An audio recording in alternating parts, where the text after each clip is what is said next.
The fresh flavor of Dhamma. The 23rd of August, 1959. When you sit in meditation, focus your attention solely on a single preoccupation. If you slip off that preoccupation, you fall into hell. What does hell mean here? Cakkangaditang, any preoccupations that come in by way of the eye, are said to be a ball of hellfire. Sotangaditang, any preoccupations that come in by way of the ear are a ball of fire. Any preoccupations that come in by way of the nose, tongue, body and mind are all balls of fire. If you focus your attention on any of these preoccupations, they'll make you as hot as if you had fallen into hell in this very lifetime. That's why you should cut away all perceptions of that sort. Don't let them get involved with your mind at all. The defilements are like salt water. The Dhamma is like fresh water, which benefits the world in 3 ways. 1. People can drink it. 2.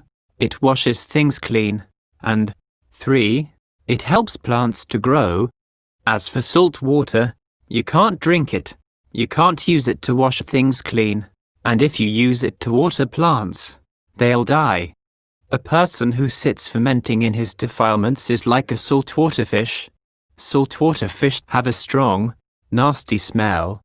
Once when I was in Canterbury, staying at the Lotus Pond Monastery, a group of fishwives carried a batch of ocean fish past the monastery at a distance of about 80 meters. Even then, the smell of the fish hit my nose and seemed really foul. As for freshwater fish, even though they have some smell, it's not as foul as saltwater fish. In the same way, people with a lot of defilements really smell. No one wants them to come near, and wherever they go they're despised. Ordinarily, saltwater fish like to stay only in salt water. If you catch them and put them in fresh water, they'll die in an instant. The same with freshwater fish. If you catch them and put them in salt water, they'll immediately die. But modern scientists have found a way to turn saltwater fish into freshwater fish. They put saltwater fish in salt water, and then gradually mix in fresh water little by little. The fish gradually get more and more accustomed to fresh water, until ultimately they can be released into a freshwater pond and they won't die. The same with freshwater fish. The scientists gradually mix salt water into the tanks, where they're keeping freshwater fish, and the fish gradually get used to being in salty water, until the scientists can throw them into the sea and they won't die.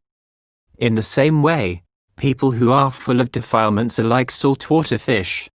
When they first start coming to the monastery, they bring all their defilements along with them.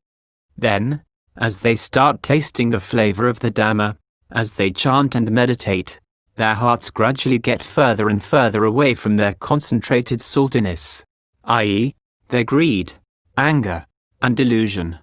Goodness seeps into their hearts little by little, gradually diluting the evil of their defilements until their hearts are entirely fresh with the taste of the Dhamma. The restlessness and turmoil in their hearts will vanish, and they'll be content to stay with the Dhamma happily and at peace, like a saltwater fish that has grown accustomed to fresh water. There are 4 kinds of fresh water: still, flowing, falling, and shooting up. Still water is the water in lakes and wells. Flowing water is the water in rivers, canals, and streams. Falling water is the water of the waterfalls and the rain.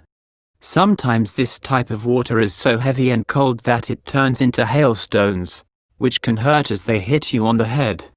Shooting up water is the water of fountains and geysers.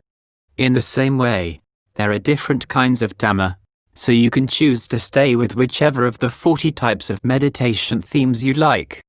When you stay mixed up with your defilements, or like to run back and forth with your external concepts and perceptions, you're no different from a person floating in a boat in the middle of a stormy sea.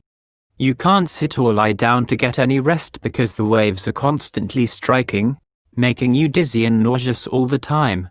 Your heart is all stirred up and can't find any peace.